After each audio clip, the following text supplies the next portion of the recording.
Olá amigos, estamos iniciando o nosso primeiro programa Meio Ambiente Revista.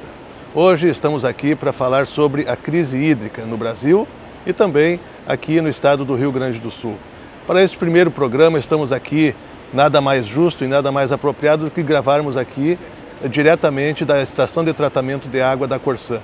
Por isso já queremos de antemão agradecer ao nosso superintendente regional da Corsã, e também ao nosso chefe da unidade, o Flávio Pezzi, pela cedência aqui do espaço para que a TV Santa Maria possa trazer esse programa até vocês. Um programa que quer discutir a questão do meio ambiente aqui na cidade, no estado e no Brasil. E para este primeiro programa, então, o tema é a crise hídrica. Conosco hoje aqui o engenheiro José Homero Finamor, o engenheiro da Corsã. Tudo bem, Finamor? Tudo bem. Conte um pouquinho pra gente quem é José Homero Finamor. Bom, eu sou um engenheiro da Corsã, entrei na empresa em 76 como estagiário, estudante estagiário. Estou fazendo ano que vem 40 anos de empresa de Corsã. Nesse período trabalhei em diversas áreas da casa. Hoje eu sou superintendente de expansão, responsável por todas as obras da Corsã no estado inteiro. E trabalho também, faço um trabalho do CREA, sou lá da Inspetoria de Porto Alegre e sou consultor para assuntos de saneamento da Federação Nacional de Saneamento, da Federação Nacional dos Engenheiros. Pois bem, com todo esse histórico, hoje, atualmente, o José Homero Finamor é superintendente de gerenciamento de expansão da Corsã e vamos começar fazendo a pergunta. A crise hídrica no Brasil existe ou não existe? Tão propalada, tão comentada, o que tecnicamente nós temos a dizer a respeito? Bom, é claro que a crise existe, a gente está vendo todo dia no jornal, cada dia nós temos notícias de regiões distantes e próximas mostrando essa crise que está existindo. Nós trabalhamos com a água, que é nossa matéria-prima, e apesar do planeta Terra se chamar Terra, ele tem apenas 1/3 da superfície do planeta com terra, 2/3 é água. Então a maior parte do nosso planeta é água, mas toda essa água que existe no planeta, na verdade, somente 3% dessa água é água doce, portanto acessível ao abastecimento.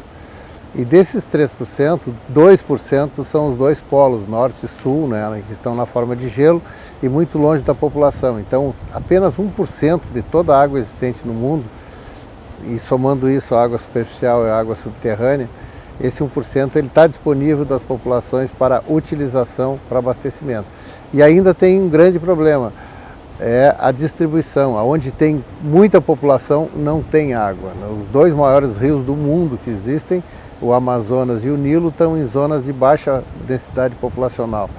Nós aqui no Brasil temos a região de São Paulo, que está muito carente de recursos hídricos. Rio de Janeiro também já está entrando na mesma crise. E, então, Minas Gerais também. Minas Gerais, então esse 1% que nós temos de água disponível, ela é muito mal distribuída no mundo. Então já está causando conflitos e a situação é muito preocupante daqui para frente.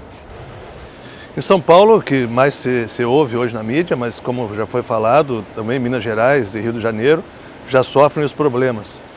O que acontece? Por que há essa escassez hoje de água lá em São Paulo? Pode-se culpar somente a questão do clima? Pode-se culpar somente os gestores?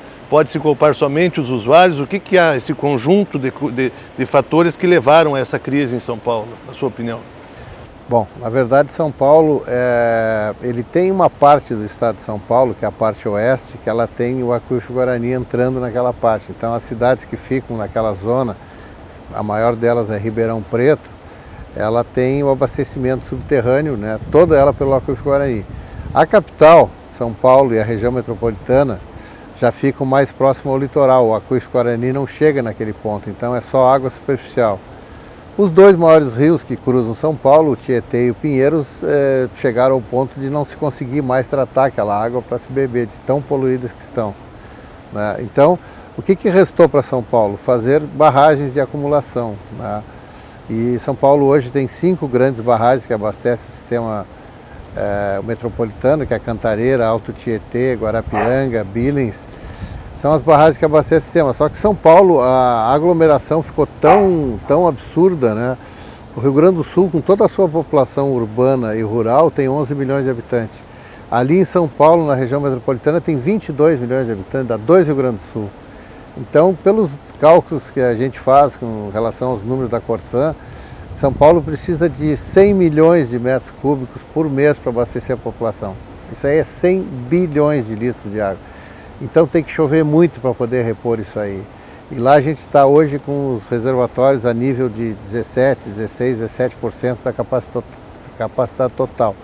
Como o regime de chuvas está sendo muito alterado no Brasil, tá, pelo desmatamento da Amazônia, então está chovendo menos em São Paulo, está chovendo menos no Rio, estamos tendo problema de mananciais de água nos dois maiores centros urbanos do Brasil, e isso só tende a se agravar. Eu não vejo como se consiga melhorar isso a curto prazo.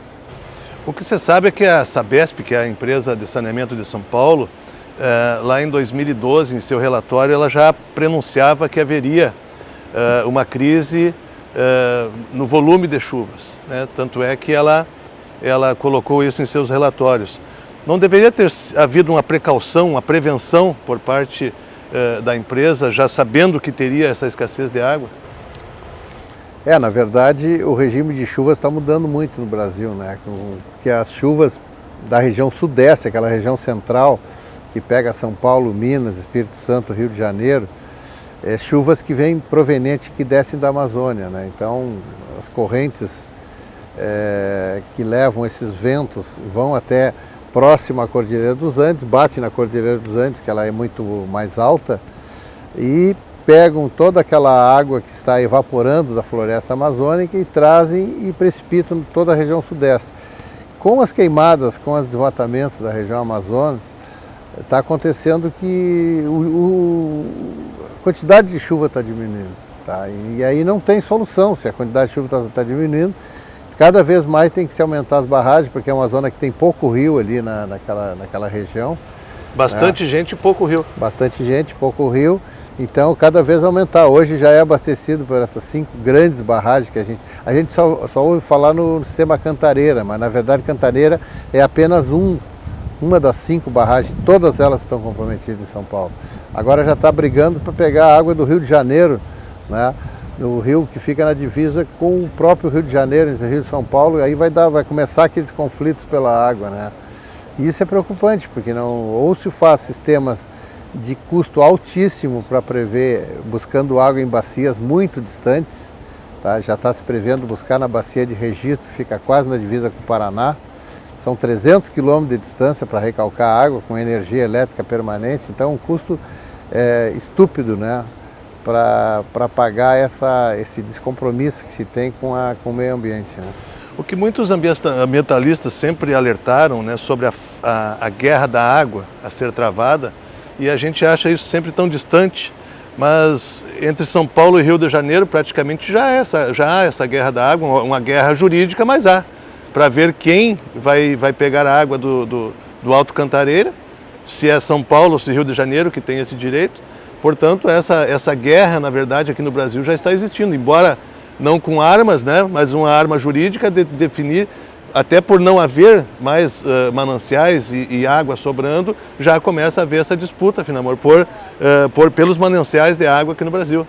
Isso é preocupante porque nós temos uma população que cresce cada vez mais e os mananciais vão diminuindo e certamente os mandatários, os governantes vão querer que aquela água seja do seu estado para poder usufruir. Exatamente. Agora a guerra pela água ela não é novidade, né? Se vocês observarem bem aquela guerra dos 6 dias de Israel, quando ele tomou as colinas de Golã e não admite discutir devolver as colinas de Golã, é porque lá nas colinas de Golã nasce o Rio Jordão. E para Israel é vida ou morte. Se ele perder as nascentes do Rio Jordão, que irriga todo o país, ele fica na mão de quem controlar as nascentes. Então essa guerra que já existe no Oriente Médio, tá chegando aqui hoje como uma guerra jurídica entre estados, né? Felizmente o Rio Grande do Sul detém 12% das reservas. O Brasil é um dos países do mundo que tem maiores reservas de água, tanto subterrânea como superficial. E o Rio Grande do Sul também é beneficiado por isso, tem bastantes rios, quase todas as áreas do Rio Grande do Sul, com exceção da área da campanha próximo a Bagé, próximo ao Uruguai, que é uma área que não tem rios e não tem água de profunda, né? Mas o resto do estado tem bastante distribuição de água, então felizmente nós não estamos nessa iminência da guerra pela água, mas a gente já vê em alguns lugares do Brasil acontecer. O próprio Rio São Francisco, né, é o segundo maior rio do Brasil, terceiro maior. Ele, na verdade, ele já tá comprometido. Quando o Rio São Francisco ele não chega mais desaguando no mar. O que está acontecendo é que o mar está entrando dentro de São Francisco, onde já estão se observando golfinhos, que são peixes somente de água salgada, já dentro de São Francisco. Esse é sinal que o rio já está salgando, porque ele já não tem mais água suficiente. Eu não sei nem o que vai acontecer com essa transposição de água de São Francisco, porque o São Francisco não tem água para isso, tá? Então eu vi uma palestra do presidente da bacia hidrográfica do Rio São Francisco, muito preocupado com essa questão. Então a questão da água está pegando em todos os estados, né? Todos os estados da federação, os países no mundo já estão indo para esse lado. Isso é muito preocupante. Isso realmente é um tema muito preocupante. Nós estamos aqui conversando com o engenheiro José Homero Finamor, da Corsã, sobre a crise hídrica que há hoje no Brasil, e também vamos discorrer aí sobre outros aspectos dessa crise para ver se aqui no Rio Grande do Sul também poderemos ter esse tipo de problema. No próximo bloco a gente segue esse bate-papo informal e gostoso sobre esse tema apaixonante que é a questão do meio ambiente referente à crise hídrica que está acontecendo no Brasil. Daqui a pouco voltaremos.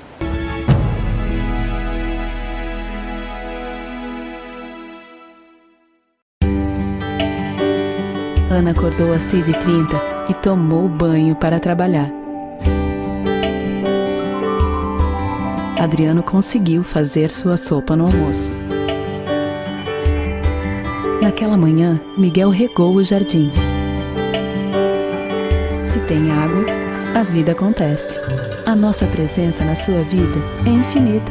Levar a água até você é o nosso maior talento. Corsã. Centro de Valorização da Vida, bom dia. Estou aqui para lhe ouvir. Os voluntários do CVV Santa Maria prestam um serviço de apoio emocional gratuito e sigiloso a todos que desejarem compartilhar seus sentimentos. Na vida, você tem muitas escolhas. Qual caminho seguir? Qual escola estudar? Qual profissão atuar? Em quem confiar? É por isso que a Casa Maria agradece por ser uma de suas escolhas. Casa Maria, amparo assistencial a pessoas em tratamento oncológico.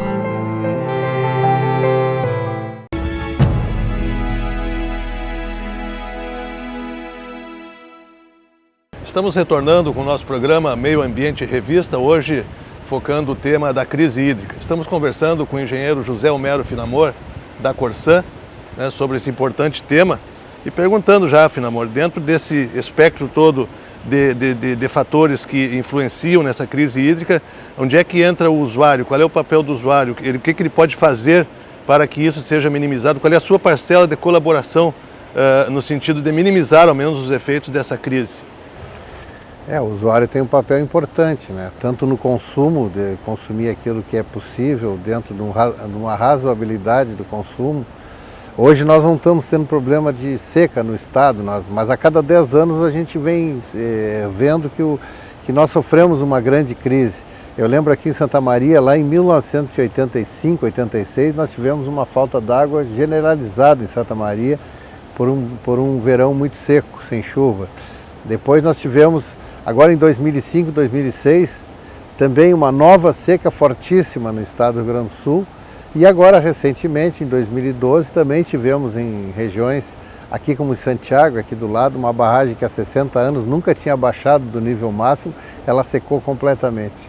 Então isso são coisas da natureza, tá? A falta de água, a falta de chuva, mas que no fundo são causados pela mão humana, né? Pela falta de preservação, derrubada das matas ciliares dos rios, tu termina com os rios, né, que é um dos maiores crimes que tem é esse. Então a gente tem esse cuidado com a natureza, tem o cuidado no consumo, que todo mundo deve consumir o razoável, né? Parece muito estranho a gente da Corsan, que vende água, querer que as pessoas consumam pouca água, mas na verdade é isso. A água foi feita para se consumir com parcimônia, né? E também na preservação dos rios, que é a questão do esgoto. Hoje está se investindo muito em todo o estado do Rio Grande do Sul, através do Programa de Aceleração do Crescimento. A Corsan se habilitou a 4 bilhões de reais em financiamentos para investir no estado e 80% desses financiamentos são voltados para o esgoto. E há uma resistência das pessoas em ligarem os seus esgotos. Então não adianta nada a gente rasgar a rua, enterrar cano, fazer estações de tratamento e não chegar a esgoto nessas estações porque as pessoas não querem ligar. Não se conectam, né, Finamor? Pois é, essa questão da crise hídrica, Finamor, voltando para a questão de São Paulo, a poluição, já foi falado aí do Tietê, né, de outros rios ali que abastecem São Paulo, a poluição também tem um fator importante nisso, né, Finamor, de impedir que vários mananciais ali sejam proibitivos para o consumo, então cada vez vai se buscar água mais longe. O papel também dessa poluição, né, da causa, que também é humana, né, a poluição dentro da crise hídrica, qual é aonde que ela se coloca nisso? O papel é importante, mas a gente fica olhando longe e pensa que não vai acontecer com a gente. Lá em São Paulo a gente tem 2 rios grandes, até São Paulo se fixou naquele ponto justamente por causa dos rios, que é o Tietê e o Pinheiros, que não se consegue mais coletar água para abastecimento e faltando água na cidade, né? Então tem uma poluição por esgoto, que hoje seria mínima, porque São Paulo tem 100% de redes coletoras de esgoto em toda a capital, mas é a poluição das ligações clandestinas do esgoto nos pluviais e são as ligações das próprias águas de chuva, que o esgoto de chuva também polui, tanto quanto o esgoto cloacal, as pessoas pensam que não poluem. Aí se vem para Porto Alegre, nós temos o Arroio Dilúvio também, que tem rede de esgoto dos 2 lados do Arroio Dilúvio, todo ele, e ele é um esgoto a céu aberto, né? Aqui em Santa Maria nós temos o Arroio Cadena também. Todos eles são rios e arroios que poderiam muito bem estar se prestando para lazer, para abastecimento e não se pode. Ali na região metropolitana, quando eu entrei na Corsan, coisa de 40 anos atrás, o Rio Gravataí abastecia 1 milhão de habitantes no Rio Grande do Sul, que abastecia Alvorada, Viamão, Canoas, Cachoeirinha e Gravataí. Aos poucos nós tivemos que começar a misturar a água do Rio Gravataí com a água do Rio Jacuí para poder tratar essa água. E hoje a gente não mistura mais e nem trata a água do Rio Gravataí de tão poluída que está essa água, não se presta mais para o abastecimento humano. Então isso aí é justamente as poluições que se jogam nesses rios, né? E aí entra um papel importante do cidadão, né, na manutenção desses mananciais, de fazer a sua parte, de não jogar lixo nos rios, de não... a gente seguidamente passa pelos córregos e vê sofá, vê aparelho de televisão antigo, quebrado, jogado dentro dos mananciais, dentro dos córregos e, convenhamos, é dali, essa água vai para os rios e é desses rios que nós bebemos essa água na volta, né, desse ciclo todo que a natureza faz. Mas, Finamor, São Paulo hoje vive uma crise sem precedentes, eu acho, né, que não, dessa enormidade, dessa grandeza que está hoje lá a crise, eu acho que o povo paulista não tinha vivido ainda. Comenta-se muito disso, né, que são vários fatores. Tem a questão política, que muito se culpa também o governo por não ter tomado providências, tem, é inegável, a questão do clima, tem a questão da ocupação desenfreada de áreas, mas o que poderia ter sido feito, né, pela sociedade, não só o poder público, mas por todo mundo, no sentido de minimizar isso que está acontecendo hoje em São Paulo? O que poderia ter ocorrido? Investimentos, eu acho que é uma das questões, né? Outras questões que poderiam colaborar para que não se chegasse nesse ponto lá em São Paulo hoje. Eu acredito que São Paulo foi ao longo dos anos fazendo mais e mais mananciais de captação de água, né? Chegando ao ponto de ter hoje 5 mananciais principais. O sistema Cantareira é longe, não é nem no município de São Paulo, é longe de São Paulo. e mesmo assim está faltando água, né? Então, como os volumes são muito grandes, o planejamento dessas ações deveriam ter sido feitos e mais antecipado e os investimentos antecipados, tá? Claro que tem uma culpa do homem nesse processo, faltar água, uma culpa da empresa, que está pagando caro por isso, está faltando água para a população, a empresa não consegue resolver esse problema e nem vai conseguir a curto prazo, porque são sistemas caros de transposições de outras bacias para trazer. Então houve também uma falta de planejamento e uma falta de aplicação de recursos, talvez provocado pela própria privatização da empresa, né? Que a empresa de São Paulo, a Sabesp, ela tem 50% das suas ações colocadas em bolsa. Quando as ações vão para a bolsa e começa a entrar a parte privada, sempre tem um componente importante que é a parte do lucro, né?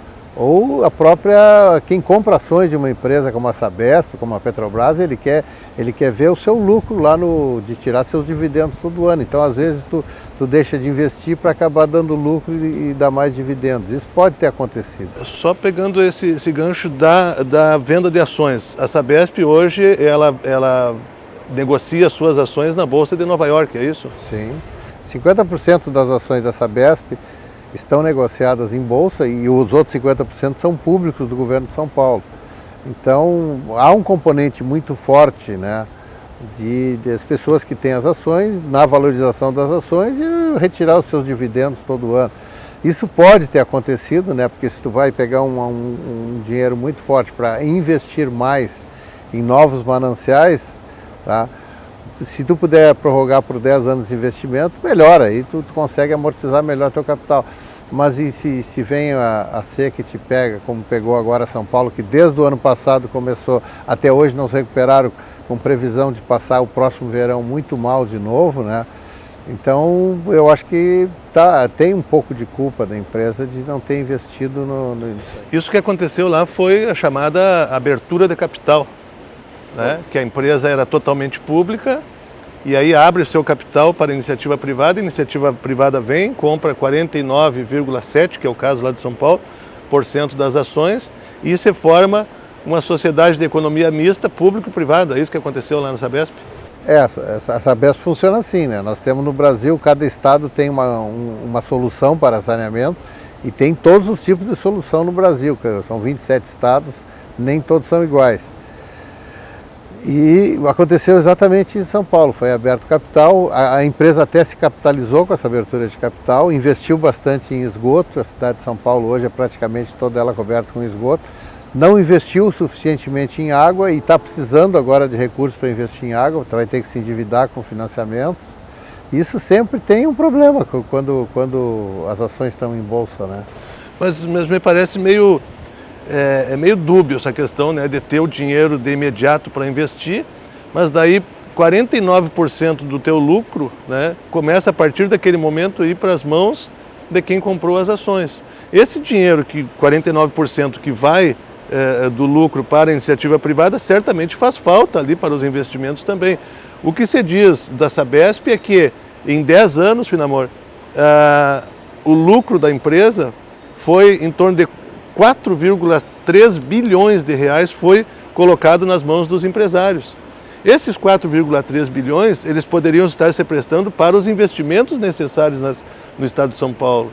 Então, é essa questão que tem que ser bem discutida, no meu entender. Eu não sei qual é a tua visão sobre isso, Finamor, porque tu abre capital, tu pega de imediato um volume de recursos, mas tu para depois de pegar mês a mês o teu lucro por completo. Tu tem que dividir esse lucro com a iniciativa privada. E aí, esse dinheiro não falta para os investimentos? Sem dúvida que falta, né? Se tu é dono de metade da empresa, o Estado é dono da metade, a outra metade é o privado, ninguém compra ações de uma empresa só por benemerência, né? Todo mundo compra visando uma valorização dessas ações e visando o lucro. E ele tem que tirar o lucro, por isso que se distribui capital a todo ano. É isso que acontece.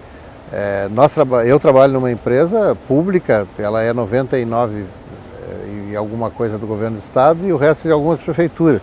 Esse lucro não é distribuído, o lucro é reaplicado em investimentos no ano seguinte.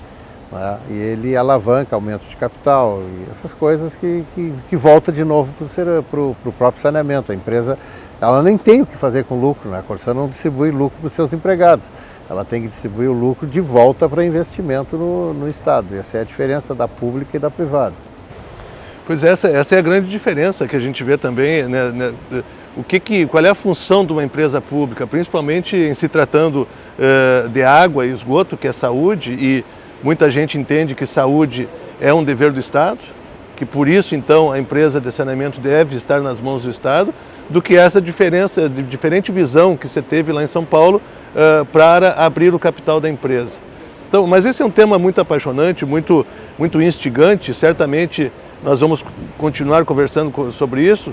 Eu estive aqui hoje já agradecendo a presença, né, do engenheiro José Homero Finamor, o engenheiro superintendente de gerenciamento da expansão da Corsã, né, que falamos aqui hoje sobre a crise hídrica no Brasil, e no próximo programa estaremos conversando se aqui no Rio Grande do Sul, se temos o risco de ter essa crise hídrica e o que está sendo feito e o que foi feito aqui para que não aconteça a mesma coisa aqui no Rio Grande do Sul do que aconteceu em São Paulo. Então esperamos você no nosso segundo programa, agradecemos a sua audiência e até breve, até o nosso próximo programa.